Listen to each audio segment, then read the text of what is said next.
زمونږ یو مشهور قاری تیر شوی دی قاری عبدالباسط دا مې د حضرت شیخ صاحب رحمت الله علیه نه مولانا محمد حسن جان شهید رحمت الله علیه نه اورېدلی قاری عبدالباسط د ده تلاوت ما بالذات ډایرکټ دوه ځله اورېدلی دی یو د سونهري مسجد ته یو ځل راغلی د صورت قاف تلاوت یې کړ او یو په اسلامیک یونیورسټۍ کې شاه فیصل مسجد اسلام آباد کې یو وخت کې مالته څه غوندې سبق وی نو دی راغی د حسن قرات مقابله وه یاره ما چې د ده مخامخ کوم اواز واورېد زه هم دا کیسټو والا جوړ د بل چا دی هم د هغه دی خو هغسې نه دی داسې اواز چې یو ناشنا وی د مصر په دوره د روس بادشاه راغلی خروشچیف د هغه نوم او د مصر د بادشاه نوم جمال ناصر و جمال عبدالناصر مونږ واړو زمونږ د بادشاه یاد دی نو روسیانو لوی وفد دی ورسره وزیران دی مشیران دی او ټول ناست دی یو خوا دوی دي او بل طرف ته مونږ ناست یو وی دی جمال ناصر دی خروشچیف ته وی چې یو کلام درته واورم هغه وی واوروه وی زمونږ دا خیال و چې دی به ورته چې تا موسیقي او ډول سرنام ورته اورئ ځکه روسیان په قرآن څه کوي وی ما ته جمال ناصر اشاره وکړه چې عبدالباسط د قرآن شریف تلاوت شروع کړه وی زه غلی شم وی ما چې دا خو روسیان دي خدای نه مني رسول نه مني قرآن نه مني دوی ته څه ووایم وی ما ته بیا اشاره وکړه چې شابه شروع کړه وی ما د قرآن شریف تلاوت شروع کړه وی ډېر خوند یې راله راکړه وی ما وی چې عبدالباسط نور کله ستا قرآن ته هغه خلک ناست دي چې خدای هم مني رسول هم مني او دا قرآن هم مني ایمان یې وي پې او نن د قرآن اورېدو ته هغه خلک ناست دي چې نه خدای مني نه رسول او نه دا قرآن مني نو ښه شوق سره مې تلاوت شروع کړ او دومره شوق ماله راغی خوند سره چې ماله جړا راغله جړا سره مې اواز بند شو نو چې اواز مې بند شو او بره مې وکتل نو ټولو خلکو جړل حتی خروشچیف چې د روس بادشاه دی او د هغه وفد دی د هغې د سترګو نه اوښکې روانې وې نو جمال ناصر ته یې مخ ور واړو وی دا دې راته څه وغورول زه خو په ټوله دنیا ګرځېدلی یم هر قسمه کلام مې اورېدلی دی او د موسیقۍ سره مې اورېدلی دی خو داسې کلام مې چې ته نه دی اورېدلی دی خو زما په زړه کې کرښې پیدا کړې سترګو نه یې تېوښکې وبهولې د نجران وفد راغی مدینې منورې ته عیسایان وګوره عیسایان حضور پاک ورته د قرآن شریف تلاوت وکړه زه یم چې د قرآن تلاوتي او د رسول الله مبارک د ژبې چې خوند به پکې څونه چې تلاوت یې شروع کړه د هغوی د سترګو نه زارو قطار اوښکې روانې شوې الله وایي وإذا سمعوا ما أنزل إليك ترى أعينهم تفيض من الدم مما عرفوا اوښکې دې ځي او د عراق د نصیبین پیریانو په لاره تېرېدل حضور پاک د مکې نه بار طایف ته تلار کې یو ځای کې د سهار لمونځ کو دې پیریانو هغه قرآن د پیغمبر مبارک د خولې نه واورېد چې نبي علیه السلام سلام وکړ دوی ورغلل او د حضور پاک په لاس یې بیعت وکړه خدای مسلمانان کړل قوم ته څه وایي یا قومنا انا سمعنا قرآنا عجبا یهدي الى الرشد فآمنا به ولن نشرک بربنا احدا مونږ خو د اشنا قرآن اورېد د پیغمبر د خولې نه مونږ خو په ایمان راوړو رونو د دې زمانې یو واقع درته وایم څو کاله مخکې په د امریکا کې یو جوړه مسلمانه شوې ده سړی خیر د مخکې نه مسلمان و خو 2 نمبر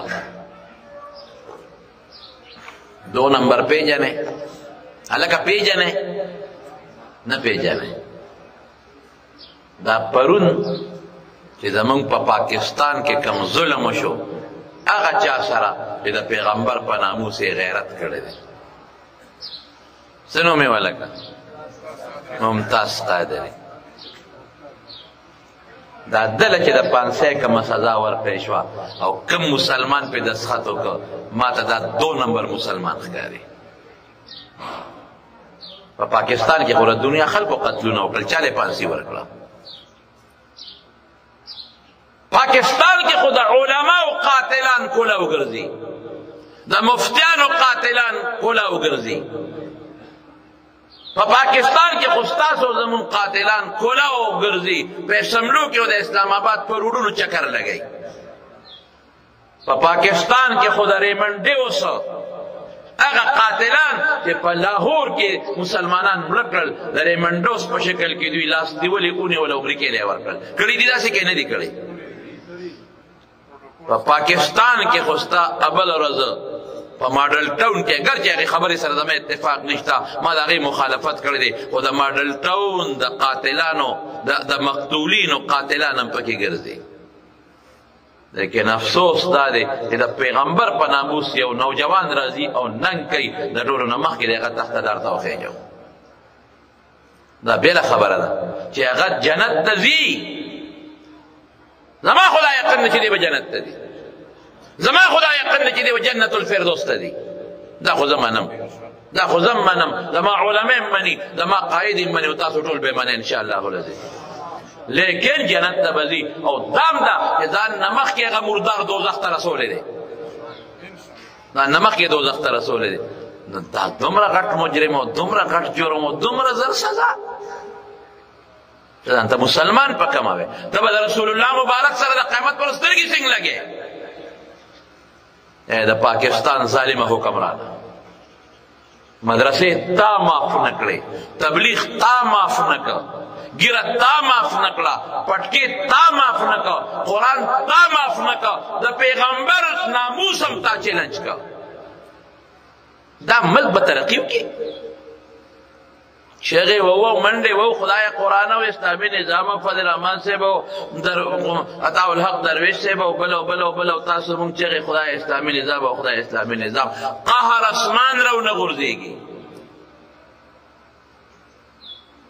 د ناموس په ننګ باندې چې د دې ناموس دپاره کومو خلکو د ناموس سره ظلمونه کړي دي، هم نن د پاکستان په جیلونو کې د 12 کالو نه پراته دي، هغوی ته خو پالسي ورنه کړی شوه.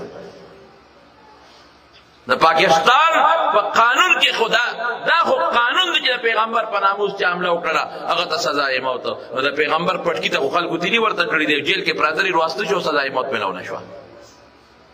افسوس چې ملک زما دی خو قانون د انګریز دی، افسوس چې ملک زما دی او قانون د یهودي دی، افسوس چې ملک زما دی خو د پیغمبر وارث او پیغمبر نه خوشحاله او یهود او انګریز خوشحاله و.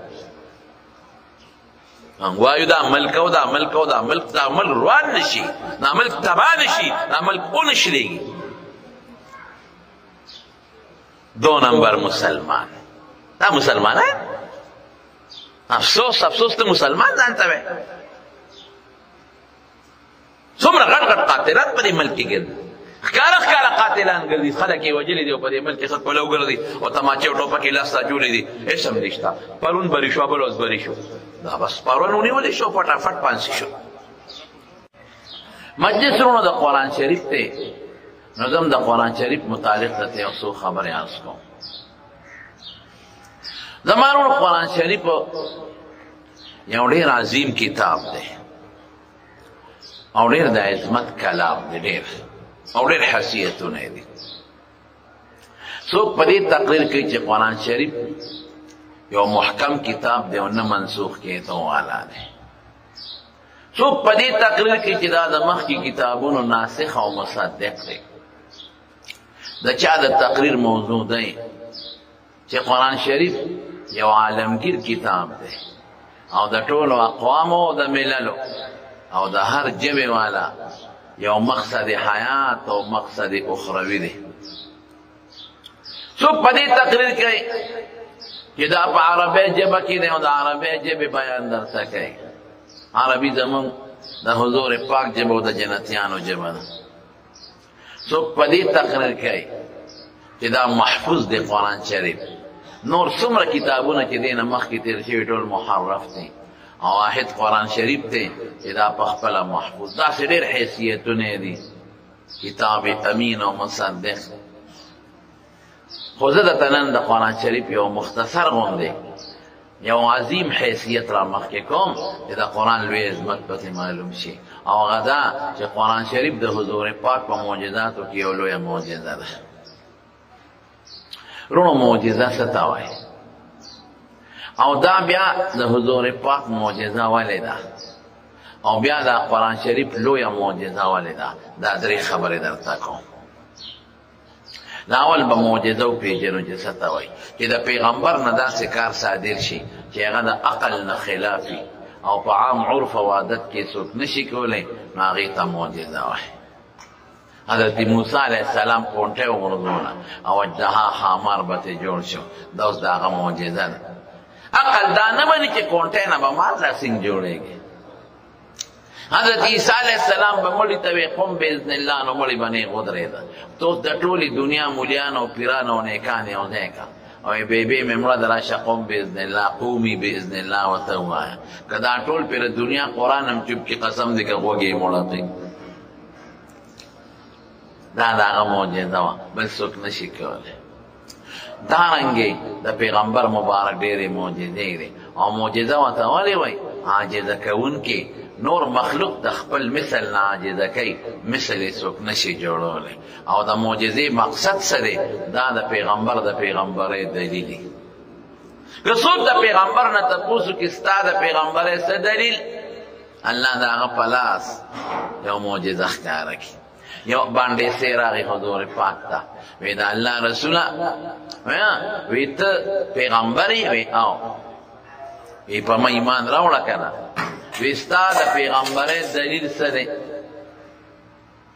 حضور پاک ورته وفرمایل وی که دې اونې دې غونچک ته اشاره وکړم او دا دې ځمکې ته دلته راښکته شي ځمکې لره ورسي او بیا ورته اشاره وکړم او ځمکې ته اوچت خپل ځای ته اوچت شي اوبه منې؟ هغه وی ولې نه؟ نبی علیہ السلام غونچک ته اشاره وکړه، غونچک دې خپو له راغی، بیا اشاره وکړه واپس خپل ځای له لاړ، بانډیسي کلمې شهادت وی خدای پاک مسلمان کړ. نو معجزه دقې ته وایي. عقل کې غونچک څنګه ځمکې نه راځي او بیا سر ته رسېږي، دا د پیغمبر د پیغمبرۍ دلیل دی. اوس یو دوه مثاله در کوم بیا خپل مقصد له راځم. حضور پاک معراج ته لاړ، لوی سفر و، په براق سور شو. جبریل علیه السلام ورته وی دلته یو دوه رکعته لمونځ وکوې که. وی دا کوم ځای دی چې دا لمونځ مې پکې وکړ؟ وی دا ستا د هجرت ځای دی مدینه شریفه. بیا بلا مزل وکړه، وی کوز شه دلته هم دوه رکعته لمونځ وکړه. چې دوه رکعته لمونځ یې وکړه، وی دا کوم ځای دی؟ وی دا هغه غر دی تور چې کوم ځای کې موسی علیه السلام سره الله خبرې کړې. بیا مزل وکړه، وی دلته هم کوز شه دوه رکعته وکړه. چې وی کړل وی دا کوم ځای دی؟ وی دا د عیسی علیه السلام د پیدایش ځای دی، بیت اللحم. بیا بیت المقدس ته وردن نه کړ، په هغه بیت المقدس کې پې بلا تقریرونه وشو. جبریل علیہ السلام به د سټیج نظامت کو، اوس به پلانکې راشي، پلانکې پیغمبر، پلانکې پیغمبر. حضرت آدم علیہ السلام تقریر وکړ، نوح علیہ السلام تقریر وکړ، ابراهیم علیہ السلام، موسی علیہ السلام.